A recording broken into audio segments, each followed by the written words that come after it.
ফুল circle, পূর্ণ বলয়, অশোক চট্টোপাধ্যায়, হর্নসবি, 2077। প্রতীক চ্যাটার্জির দ্বারা বর্ণিত। ফোনটা বেজে উঠল। ডেভিড রান্নাঘরের মধ্যে দিয়ে এদিক ওদিক হাঁটছিল আর ভাবছিল কে ল্যান্ডলাইনে ফোন করেছে। সে হ্যান্ডসেটটা তুলে নিয়ে সাবধানে যাতে তার চা না পড়ে যায়। তারপর তার অভ্যাসগত রুক্ষ ভঙ্গিতে উত্তর দিল, হ্যালো, ডেভিড বলছি। বাবা, আমি সাইমন। তুমি মোবাইলটা ধরনি? সাইমন।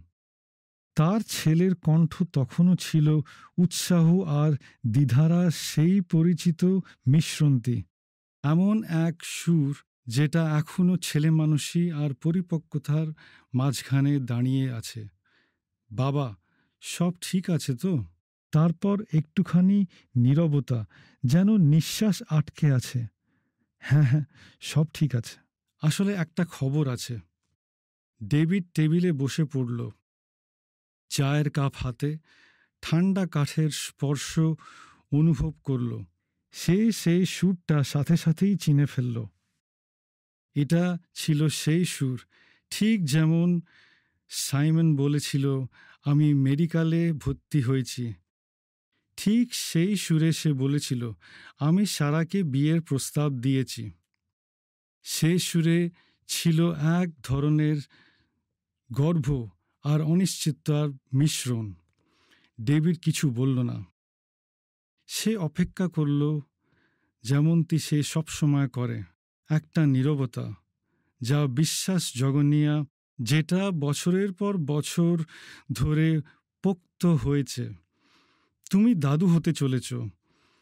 অবশেষে সাইমন বলল। ডেভিড চোখের পলক ফেলল। এই সহজ আনন্দময় কথাগুলো যেন তার বুকে এমনভাবে আছাড় পড়ল, যেন স্থির জলে পাথর পড়েছে। দাদু। সে শব্দগুলোকে নিজের মধ্যে বসতে দিল। একটা উষ্ণ অচেনা অনুভূতি বুকের পাঁজরের ভেতরে ছড়িয়ে পড়ল। বাবা, তুমি শুনছ? আমি শুনছি, সে কোমল স্বরে বলল। দাদু, তাই না? সাইমন হেসে ফেলল। হ্যাঁ। সাইমন তখনও কথা বলছিল। কখন বাচ্চা আসবে, কিভাবে সব চলছে। ডেভিড চেয়ারে হেলান দিয়ে তার চায়ের ধোঁয়ার দিকে তাকিয়েছিল। তার চিন্তার রথ থেমে যাওয়ার আগেই সেইগুলো চলে গেল অতীতে। ক্যারেন এই খবরটা শুনলে কত না খুশি হতো সে ভাবল। সাইমন জন্মেছিল এক বৃষ্টি ভেজা বৃহস্পতিবারে। ডেভিডের মনে আছে কিভাবে তারা হাসপাতালে ছুটে গিয়েছিল। ব্যথা আর দৃঢ়তায় ক্যারেনের হাত কেমন করে তার হাতকে শক্ত করে ধরে রেখেছিল। প্রথম কান্নার ঠিক আগের নীরবতায় কোথাও তার মনে পড়েছিল, যখন পুরো পৃথিবী যেন থেমে গিয়েছিল, যখন সেই ছোট্ট ছেলেটাকে তারা তার হাতে তুলে দিয়েছিল। ডেভিডের মনে হয়েছিল তার আত্মার ভিতরে কিছু একটা যেন বদলে গেছে। শুধু ভালোবাসা নয়, যদিও সেটা ছিল, কিন্তু যেন এক ধরনের বিস্ময়, এমন একটা কিছু যে আমার নিজেকে মনে হয়েছিল একই সাথে বিশাল আর ক্ষুদ্র আর গভীরভাবে কৃতজ্ঞ। সেই দেখেছিল সাইমন বড় হচ্ছে, একটা গম্ভীর ছোট ছেলে যে বড় বড় প্রশ্ন করত। তারাগুলো দিনের বেলা কোথায়? তুমি আমাকে সুড়সুড়ি দিতে পারো, কিন্তু আমি নিজেকে পারি না কেন? আর ডাইনিং টেবিলের নিচে লেগো দিয়ে একটা আস্ত শহর বানিয়ে ফেলত। তার মনে পড়ল কতটা প্রচণ্ডভাবে সে সব কিছু ঠিকঠাক করতে চেয়েছিল। ব্যর্থ হবার ভয়ে কতটা ভীত ছিল। ডেভিড তাকে শিখিয়েছিল কিভাবে সাইকেল চালাতে হয়, ক্রিকেট ব্যাট ধরতে হয়, দাড়ি কামাতে হয়, আর ভুল হলে কিভাবে দুঃখ প্রকাশ করতে হয়।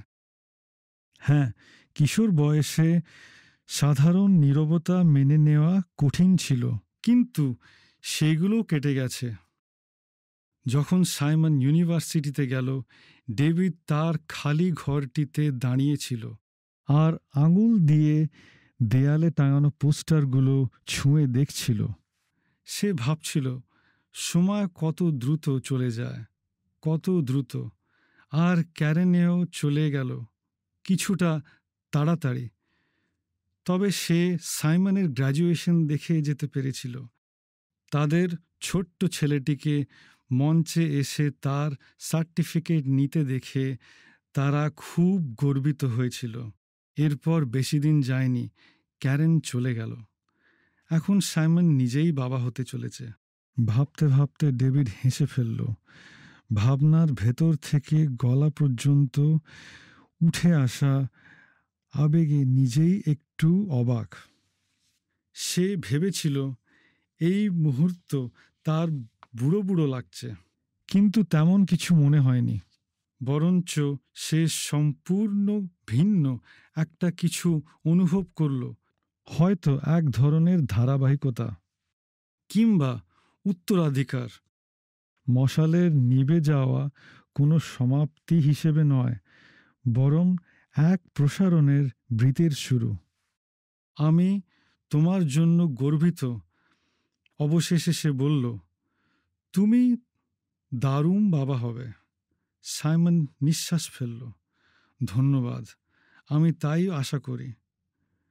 তারপর একটা দীর্ঘ নীরবতা, যেটা কথায় কথায় ভরে দেওয়ার জন্য নয়। ডেভিড চায়ের কাপটা ঠোঁটে তুলল। চা কিছুটা ঠান্ডা হয়ে গেছে, কিন্তু তাতে তার কিছু যায় আসে না। সে রান্নাঘরে চারপাশে চোখ বোলালো। প্যান্ট্রির উপরে সেই পুরনো কাঠের ঘড়ি এখনো টিকটিক করে চলেছে। ফ্রিজটা একেই আছে, এখন ছবি, বাজারের লিস্ট আর বিভিন্ন ম্যাগনেট ভরা। একটা ছবি তার নজর কাড়ল। ছোট্ট সাইমনের একটা ঝাপসা ছবি, বয়স 4 হবে হয়তো। সমুদ্র সৈকতে ডেভিডের কাঁধে বসে আছে, চুলে বালি ছোঁয়া, সমুদ্রের দিকে আঙুল তুলে ইশারা করছে। তার মুখে সেই হাসি, যেন সমস্ত পৃথিবীটা তার। সে হাসল। তুমি দেখবে তোমার ভিতরটা বদলে যাচ্ছে, ডেভিড বলল। বাবা হওয়া সব পরিকল্পনা যেন উল্টে যাবে। ঘুম উধাও হয়ে যাবে, নিজের জন্য সময় থাকবে না। তবু কেমন করে যেন এইটাই হয়ে যায় জীবনের সবচেয়ে সুন্দর কাজ। সাইমন চুপ করে রইল। সেরার কণ্ঠ শোনা গেল পিছন থেকে। ওকে বলো, আর একটা খবর আছে। ও হ্যাঁ, সাইমন হেসে উঠল। ছেলে হবে, একটি নাতি। ডেভিড চোখ বন্ধ করল। তার কল্পনায় ভেসে উঠল এক জোড়া ছোট্ট পা উঠোনের মধ্যে দিয়ে ছুটে আসছে, হলওয়েতে খিলখিল হাসির শব্দ, তার কাঁধে ঘুমিয়ে পড়া একটি শিশুর সে চেনা ভার। আরও একবার নতুন চোখে পৃথিবী দেখবার সুযোগ। তোমার ক্রিকেটের সেটটা এখানে আছে, ডেভিড হঠাৎ বলে উঠল। অ্যাটিকে রাখা আছে, ও বড় হলে হয়তো খেলতে পারবে। সাইমন হাসল। তুমি ওটা রেখে দিয়েছ? তোমার সাহায্য লাগবে বাবা, একটু থেমে সাইমন বলল। ডেভিড তার গলার মধ্যে জমে থাকা আবেগটা গিলে ফেলল। সবসময় পাশে আছি, সে বলল।